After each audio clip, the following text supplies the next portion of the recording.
that is a concern I'm relaying for a lot of people that I represent. Well, and let me say one thing real quick. I think part of what we do as policymakers, Representative Downs, you pointed out, Senator Garner, also as we sort of determine what is the policy framework or legal framework that we are supposed to operate in.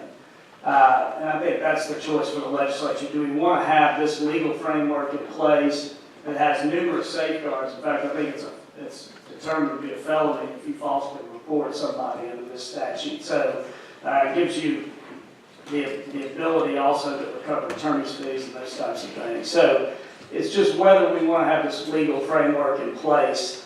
And we think the way that we determine legal framework and what laws should be in place is based on our mutual experience. And in light of what has occurred across the nation, and particularly in Florida of late, we know that this type of policy with numerous safeguards, I agree with you, is a good one to have into effect that could help prevent these types of tragic incidents, in our opinion. Thank you. Senator Hendren. Thank you, Madam Chairman. And this kind of goes along with what Senator Rice was asking, but to your example that you used in your opening about after one of the shootings, someone else had said good job and they found a plan to do that against a school. Is that right? Yes, in Vermont. So maybe a prosecutor has to answer this, but in Arkansas, under current Arkansas law, if law enforcement was made aware of that and went to this person's house and found all those weapons and that evidence, would they have the ability to seize the weapons? Or I guess they would take him in and he would be charged, and I get things Senator Vaughn mentioned, but it may be some time before he's arraigned. I don't know, I just want to know how it would work in Arkansas. In Vermont, when police did visit the young man's home, they had no ability to confiscate or restrict his access to firearms. And it's what prompted the governor to follow through, because the young man did appear in court, but he was later released because he had not yet committed a crime.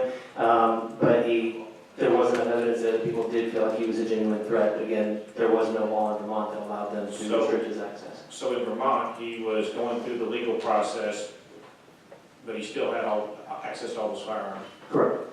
And I guess, again, can one of you say whether or not that would be the case in Arkansas as well now?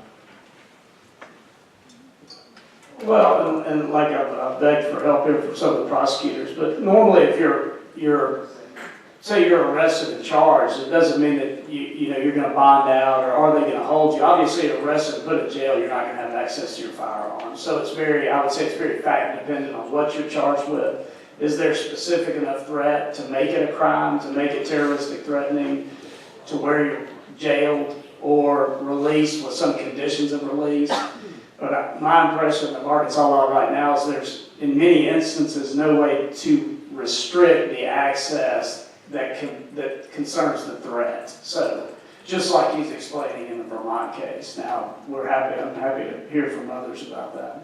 So you're trying to give an additional tool besides the terroristic threatening law, because again, if somebody makes a threat specifically against another person, are you telling me again for us non-lawyer types, if I make a threat not specifically against Keith here, but against a high school, is that different? Can I be charged with terroristic threatening for making a threat against a high school?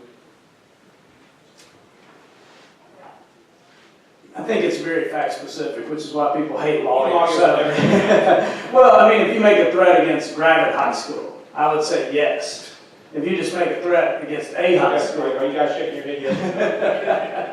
I think that it gets pretty particular. You know, if you make a threat against Keith that you're going to kill him the next time he walks out of his house, that's a crime. If you make a threat against senators, I'm not sure that that's going to qualify as something that would rise to the level to jail you for a period of time and separate you from your weapons, which I'm sure you have.